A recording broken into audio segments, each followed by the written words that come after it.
오늘이 여러분 다 아시는 대로 마지막 주일입니다. 그래서 교회는 보통 송년 주일로 하나님 앞에 예배를 드립니다. 술을 너무너무 좋아하는 분이 있었습니다. 모든 면에서 괜찮아요. 그런데 술만 먹으면 사람이 망가지는 분이 있었습니다.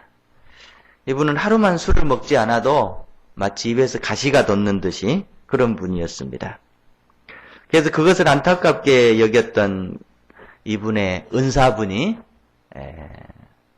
책을 한 권 선물을 했어요. 그래서 은사님이 주신 선물이라 이분이 그 책을 밤새도록 독파를 했습니다. 근데 그 책 내용이 뭐냐면 술이 인체에 얼마나 해로운가에 대한 내용이었습니다. 그거를 다 독파하고 이 사람이 대단한 결심을 내렸습니다. 이제 내가 앞으로 절대로 책은 안 보겠다.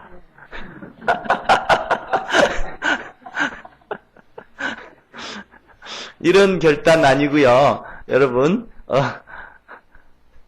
술이 이제 내가 안 먹어야 되겠다라는 결단도 내가 정리를 못했는데 이런 결단들 아름답게 정리될 수 있기를 축복합니다. 여러분 한 해 동안 정말 수고들 많이 하셨습니다. 여러분 올 1년 과정을 각자 한번 되돌아보시기를 바랍니다. 참으로 수고를 많이 하셨습니다.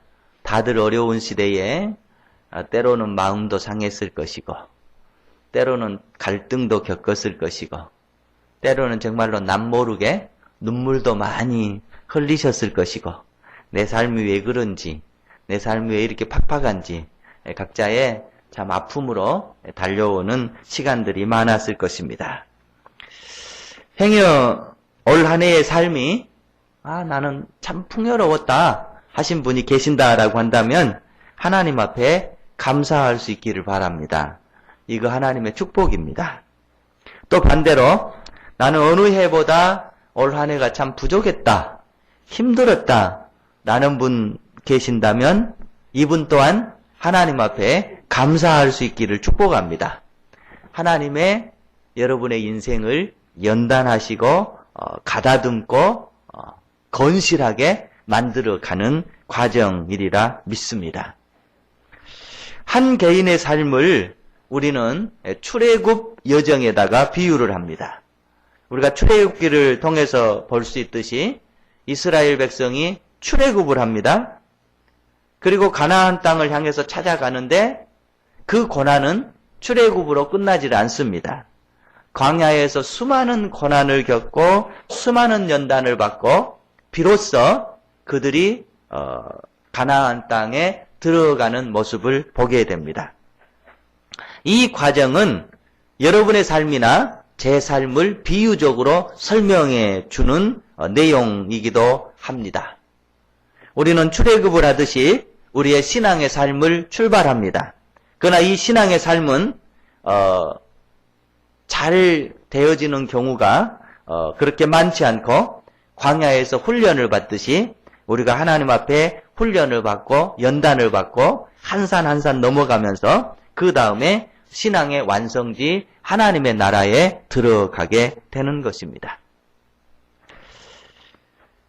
삶이라고 하는 것은 그렇지만 광야의 삶을 통해서 우리에게 보여주는 것은 그 광야에 수많은 아픔과 어려움과 힘듦이 있었지만은 하나님께서 함께 하신다고 하는 것을 이스라엘 백성에게 알려주기 위함이 출애굽의 과정입니다.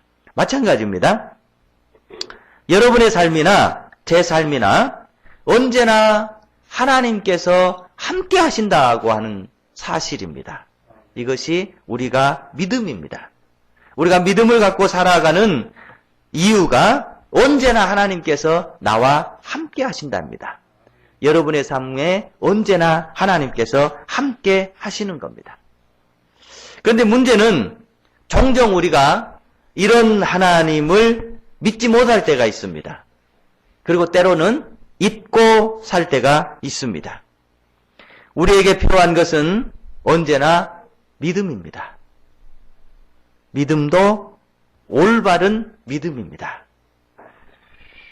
예수님께서 십자가를 지시기 전에 기도하시는 내용을 여러분은 아시죠? 십자가를 앞두고 예수님께서 이렇게 기도하십니다. 할 수만 있으면 이 잔을 내게서 지나가게 해 주옵소서. 이 십자가 져서 죽는 겁니다. 예수님께서도 할 수만 있으면 이것을 내가 피하게 해 주십시오 라고 기도합니다. 그러나 예수님은 바로 그 기도를 수정하십니다. 뭐라고 수정하십니까? 그러나 내 뜻대로 마시고 아버지 뜻대로 하옵소서. 예수님도 항상 믿음에 충만한 것만은 아닙니다. 인간적인 권해가 있으셨고 갈등이 있었다라고 하는 것을 우리는 복음서를 통해서 보게 됩니다. 그러니까 예수님도 순간 내가 이 십자가 지지 않으면 안 될까? 내가 이거 넘어가면 안 될까? 그렇게 기도합니다. 그러나 바로 그는 올바른 믿음으로 되돌아옵니다. 그러나 하나님 아버지, 내 뜻대로 돼서는 안 된다라고 하는 것을 알고 있습니다. 하나님 아버지 뜻대로 되기를 원합니다. 마지막에 하나님 어찌하여서 나를 버리셨습니까? 라고 기도합니다. 하나님 어찌해서 나를 버리셔서 내가 십자가에서 못 박아 죽이게 만드시는 겁니까? 그러나 그는 다시 또 수정합니다. 그러면서 아버지여 내 영혼을 하나님 손에 부탁합니다. 방금 전에는 하나님 어찌해서 나를 버렸습니까? 하면서도 불구하고 아니지요. 하나님께서 저를 어찌 버리실 수가 있겠습니까? 믿음을 바로잡습니다. 그리고 내 영혼을 하나님 손에 부탁합니다. 라고 기도합니다. 여러분 우리가 이럴 때가 참 많습니다. 예수님도 그러셨어요. 여러분도 그러실 것이고 저도 수없이 경험합니다. 한편에서는 하나님이 너무 나를 멀리하는 것 같고 하나님께서 나를 외면하신 것 같고 하나님께서 내 기도를 전혀 관심 없으시는 것 같고 그러지만 또 믿음으로 생각하면 아니야. 이거는 내 생각이야. 하나님은 언제나 함께 하셔. 하나님은 언제나 나와 동행하셔. 하나님은 언제나 나를 도와주셔. 믿음을 새로 고쳐 잡곤 합니다. 예수님 올바른 믿음으로 이 땅에서 삶을 완성하셨듯이 이제 얼마 남지 않는 한 해 여러분 믿음으로 그것도 올바른 믿음으로 한 해를 잘 마무리할 수 있기를 축복합니다. 그리고 또 돌아오는 한 해를 믿음으로 그것도 올바른 믿음으로 잘 계획하시고 살아가실 수 있는 준비가 되기를 축복합니다. 그래서 오늘은 본문 말씀을 중심으로 해서 여러분과 세 가지를 생각하도록 하겠습니다. 먼저 하나님은 언제나 우리를 인도하십니다. 믿음을 가지고 사는 우리 모든 성도들이 꼭 잊지 말아야 될 것이 있는데 하나님 인도하십니다. 생각해 보십시오. 여러분을 하나님께서 인도하십니다. 1절 말씀에 보니까 여호와의 종 모세가 죽은 후에 여호와께서 모세의 수종자 눈의 아들 여호수아에게 말씀하여 이르시되 이렇게 되어 있습니다. 여기서 중요한 내용이 나오는데요. 모세가 죽은 후에 여호와께서 오셔서 말씀하셨다고 하는 겁니다. 본문의 상황은 이런 겁니다. 전자에도 말씀드렸다시피 지금 이스라엘 백성이 400년 내지는 430년 애굽이라고 하는 당시에 그 강한 나라 속에서 종살이를 하게 됩니다. 400여 년의 종살이를 하게 됩니다. 그들은 인간 취급을 받지를 못했습니다. 물건보다 더한 취급을 받으면서 그들의 인권이라고 하는 것은 없고 존엄성이라고 하는 것은 없고 그냥 물건 이하의 취급을 받으면서 400여 년 종살이를 하게 되었습니다. 그들은 날마다 오지 않을 하나님을 기대하면서 하나님을 부르면서 자기네들을 구원해 주기를 바라면서 기도했습니다. 400년의 세월입니다. 그런데 어느 날 하나님께서 이스라엘을 구원을 위해서 모세라고 하는 지도자를 세웠습니다. 그리고 그 모세를 통해서 엄청난 하나님의 능력과 하나님의 기적을 보여주면서 이스라엘 백성을 이제 애굽에서 탈출을 시킵니다. 그리고 가나안 땅으로 가게 만듭니다.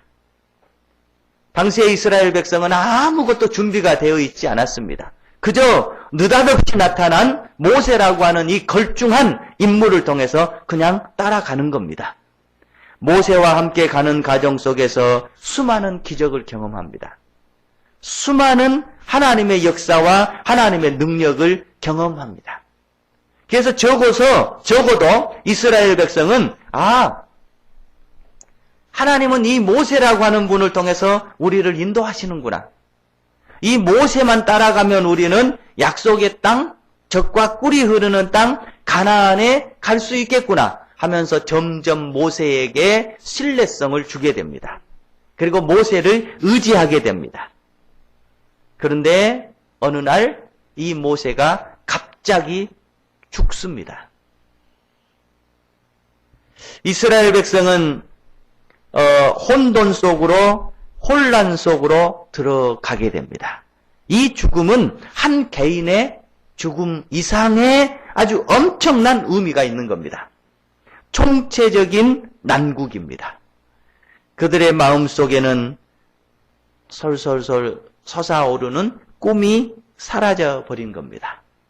이제 우리는 출애굽을 해서 약속의 땅 가나안을 가게 되는데 이 시점에서 모세가 죽는다라고 하는 것은 우리의 꿈은 완전히 사라져 버렸다라고 하는 것을 의미하기도 합니다.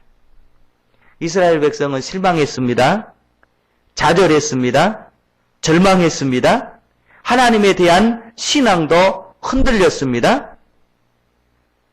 죽은 자는 말이 없듯이 모세는 말이 없습니다. 그런 상황 속에서 하나님께서 찾아오셨습니다. 이 상황이 지금 그런 상황입니다. 그리고 하나님은 말씀하십니다. 하나님이 말씀하신다라고 하는 것은 무슨 의미냐면은 내가 너희와 함께 하겠다. 내가 너희를 인도하겠다고 하는 말씀입니다. 2절은 이어서 다시 얘기합니다. 하나님께서 내 종 모세가 죽었으니 이제 너는 이 모든 백성과 더불어 일어나 이 요단을 건너 내가 그들 곧 이스라엘 자손에게 주는 그 땅으로 가라. 이렇게 말씀합니다. 이스라엘 백성은 하나같이 다 이제 끝났습니다.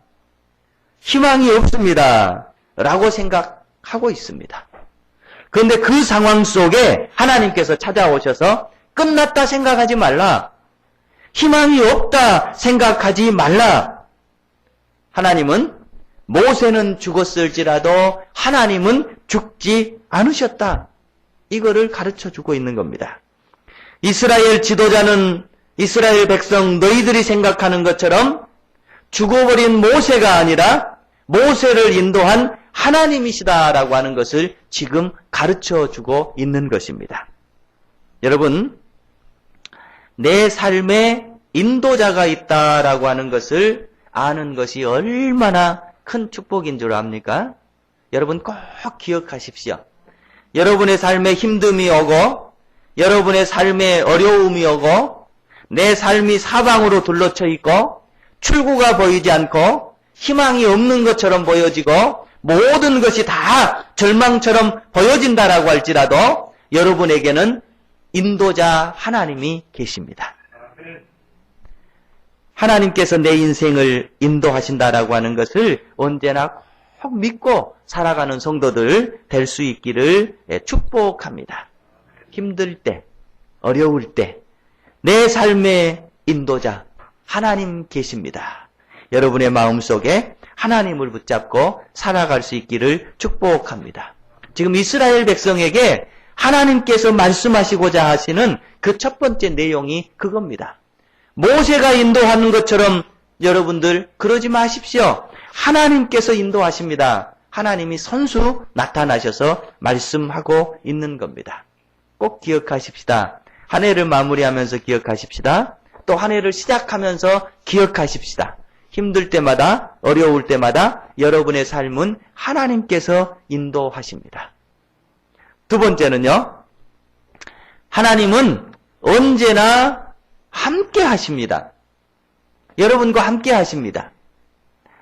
5절 말씀에 내 평생에 너를 능히 대적할 자 없으리니 내가 모세와 함께 있었던 것 같이 내가 너희와 함께 있을 것이라.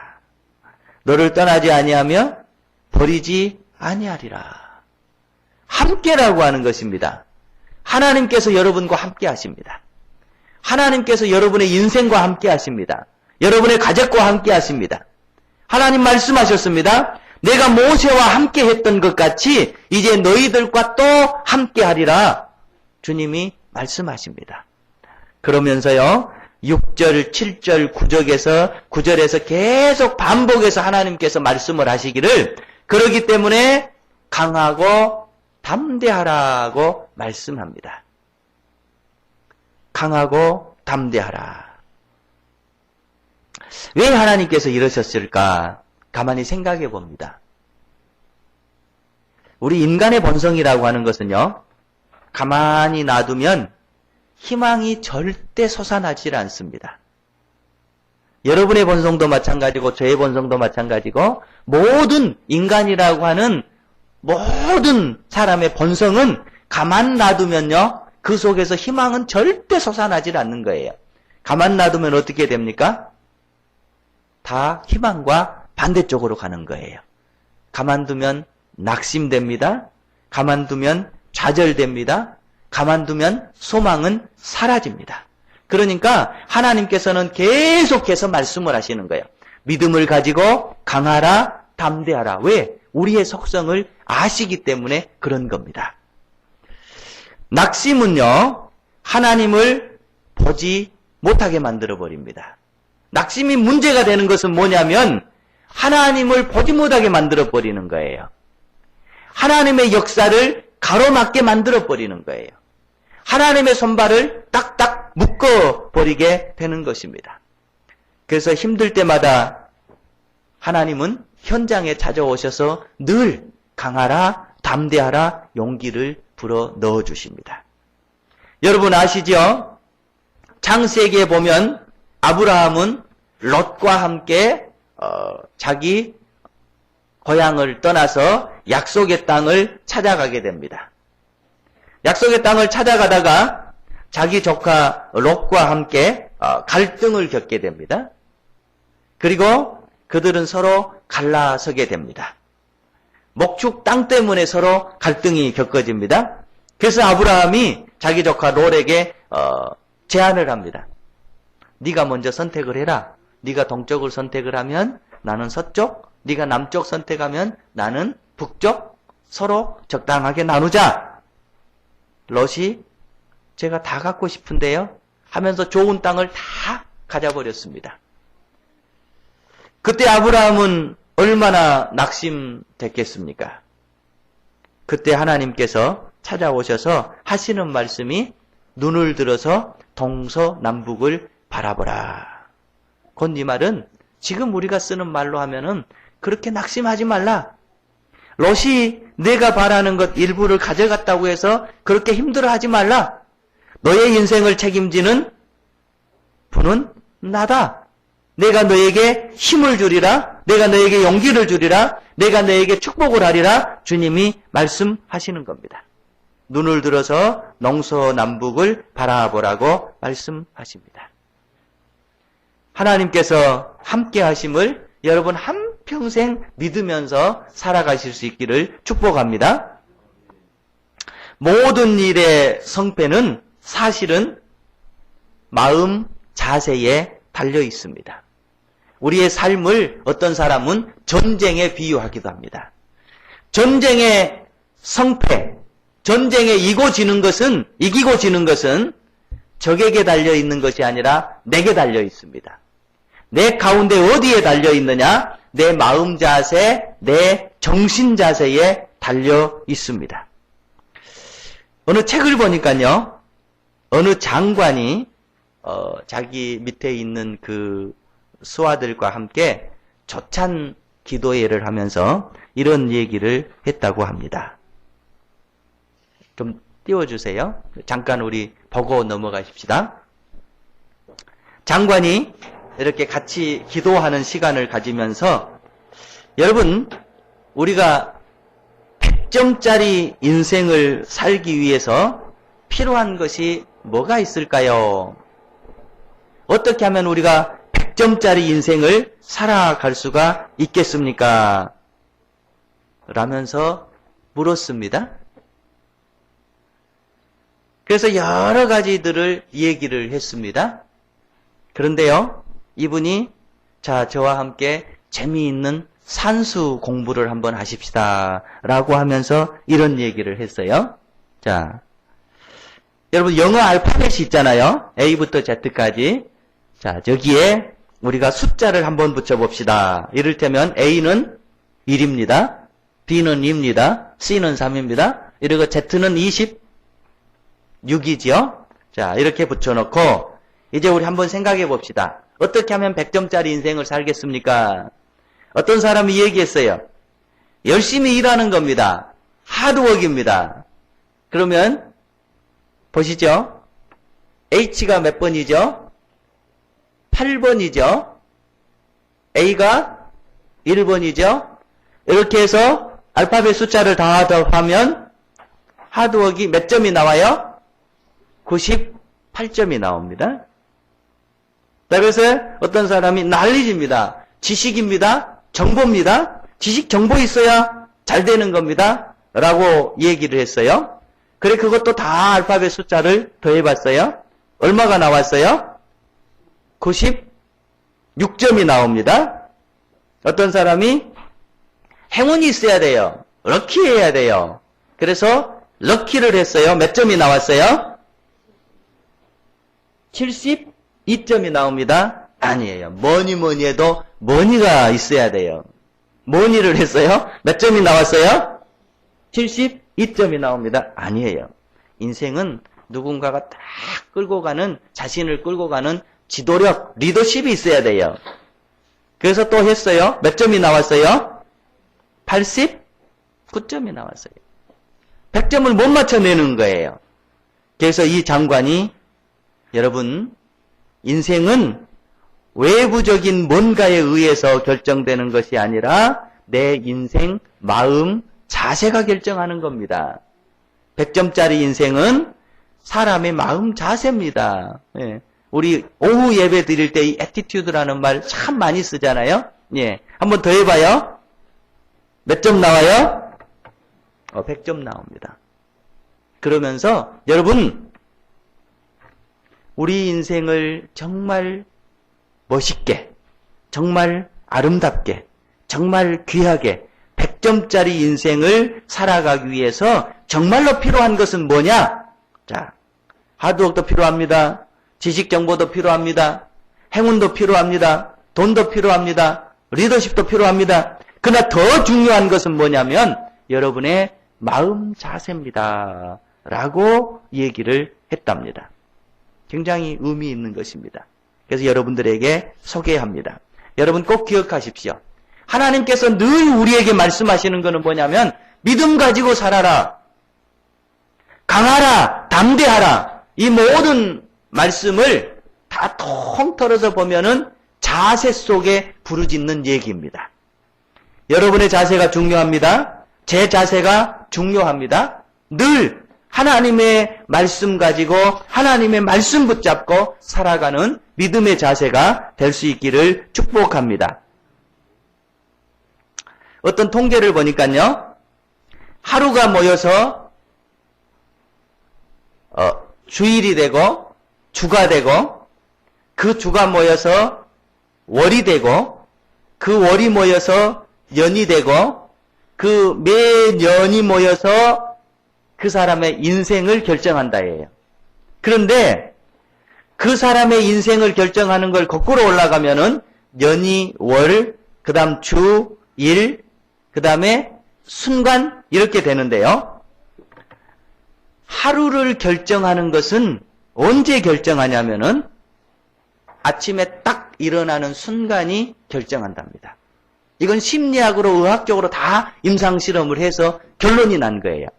하루는 어떻게 결정되냐면 그 하루가 아름다운 삶이냐 아니면 아름답지 못한 삶이냐는 언제 결정하냐면은 일어난 순간 5분이 결정한대요. 그러니까 하루는 주가 되고 월이 되고 연이 되고 전 인생이 되는데 전 인생의 구성 요소는 어디로 올라가냐면 가장 처음 일어나는 순간 5분이래요. 이 일어나는 순간 5분을 내가 희망을 가지고 출발하면 그날 하루가 잘 된다라고 하는 거예요. 그러나 우리 대체적으로 그러죠. 하고 죽었네. 이러고 일어나면 별로 신통치 않게 된다라는 겁니다. 여러분 꼭 기억하십시오. 여러분의 인생이 사실은 어디에서 결정되냐면은 여러분의 삶에 딱 눈을 뜨는 첫 5분에서 결정된대요. 첫 5분이에요. 그러니까 늘 교회가 가르치잖아요. 여러분 눈 뜰 때 말씀으로 시작하십시오. 여러분 눈 뜰 때 기도로 시작하십시오. 여러분 하루를 시작할 때 하나님 찬양하면서 시작하십시오. 이게 무슨 말이냐? 다 그런 말이에요.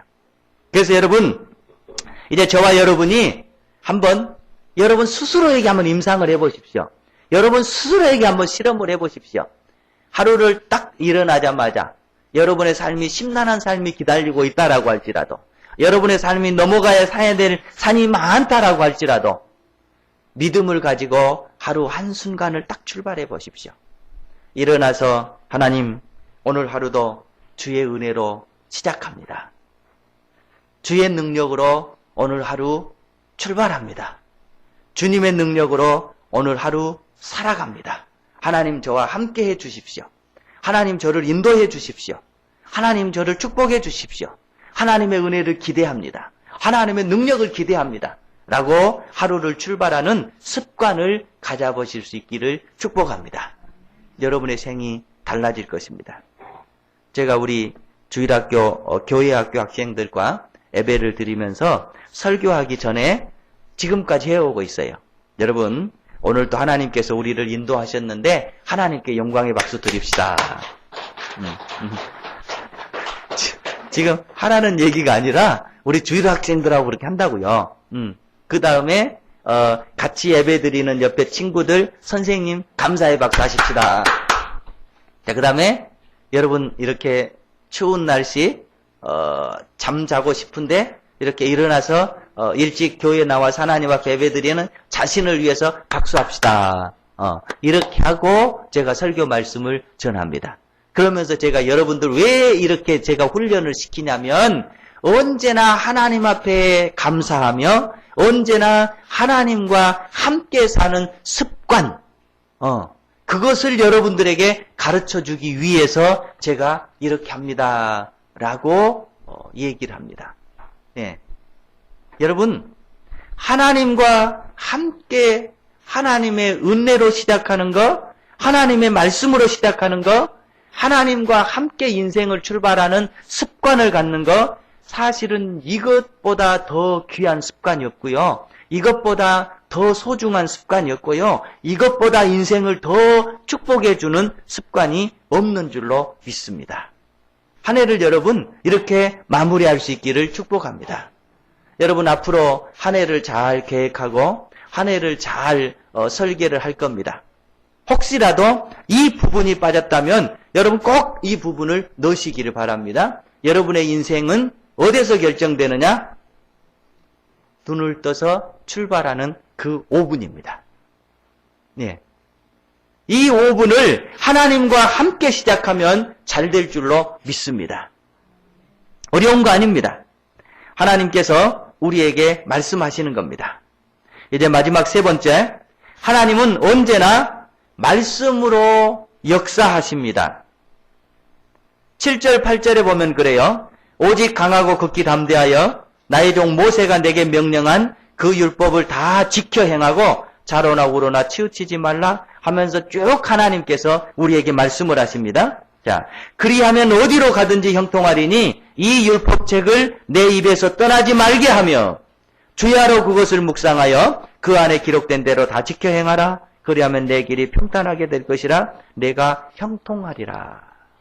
하나님께서 말씀하시는 거예요. 여러분 아시죠? 하나님은 말씀으로 역사하시는 하나님입니다. 말씀으로 천지를 창조하셨습니다. 그리고 말씀이 육신이 되어 이 땅에 오셨습니다. 예수 그리스도께서 말씀으로 이 땅에 오셨습니다. 예수 그리스도 자신은 말씀입니다. 말씀을 통해서 우리에게 힘을 줍니다. 말씀을 통해서 우리에게 용기를 줍니다. 인도하십니다. 지혜를 주십니다. 풍요롭게 만듭니다. 승리하게 만듭니다. 여러분, 그래서 우리 기독교를 말씀의 종교다 이렇게 얘기합니다. 말씀이에요. 예. 여러분이 늘 하나님의 말씀과 함께 하실 수 있기를 축복합니다. 하나님의 말씀으로 매 순간, 매 시간 함께 하실 수 있기를 바랍니다. 제가 언젠가 한번 말씀드렸어요. 이 유대인들은 자기 자녀들에게 이 하나님의 말씀이 얼마나 귀하고 얼마나 소중하고 얼마나 아름다운가를 이렇게 심어주기 위해서 가장 어린 나이 때 이 집에서 과자를 구워요. 쿠키를 만들어요. 그런데 그 과자를 어떻게 만드냐면은 구약에 보면 하나님의 이름이 참 많이 나오는데요. 엘로힘이라고 하는 하나님의 이름이 나오는데 그 엘로힘이라고 하는 자기 나라 말로 글자를 만들어요. 그리고 그것에 쿠키를 꽂아요. 그리고 그것에다 꿀을 바른대요. 꿀을 발라서 어린아이 때 그거를 준답니다. 그러면서 설명을 해요. 이거는 하나님의 이름이야, 먹어 하면서 준대요. 그러면 꿀을 발라놨으니까 이게 얼마나 맛있겠어요. 예. 그러니까 어린아이가 어려서부터 무의식적으로 배우는 거예요. 아, 하나님은 맛있다. 하나님의 말씀은 달다. 예. 하나님의 말씀은 맛있다. 달다. 멋지다. 이런 것을 어려서부터 배운다는 거예요. 부모님들이 의도적으로 이렇게 한다라는 거예요. 그러면서 3세, 4세, 5세가 되면 뭘 익히느냐? 탈무드를 익히는 거예요.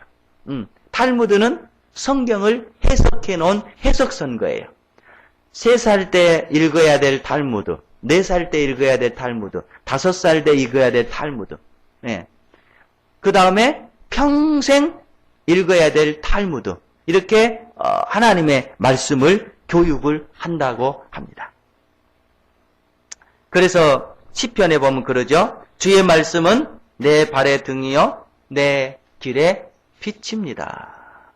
주의 말씀은 꿀과 송이꿀보다 더 답니다. 이게 뭘 얘기하느냐? 하나님은 말씀 속에서 내 인생에 다가오신다는 거예요. 하나님은 말씀으로 내 삶을 인도하신다고 하는 것입니다. 여러분 한 해 말씀 붙잡고 잘 마무리하시기 바랍니다. 그리고 말씀으로 또 시작할 수 있기를 바랍니다. 말씀으로 마무리하고 말씀으로 시작하고 말씀 속에 하나님이 계십니다. 말씀 속에서 하나님은 여러분을 기다리고 계십니다. 오늘 말씀을 요약합니다. 하나님은 언제나 인도하십니다. 하나님은 언제나 함께 하십니다. 하나님은 언제나 말씀으로 역사하십니다. 그 하나님과 함께 여러분의 삶이, 우리 모두의 삶이 축복의 삶이 되기를 바랍니다.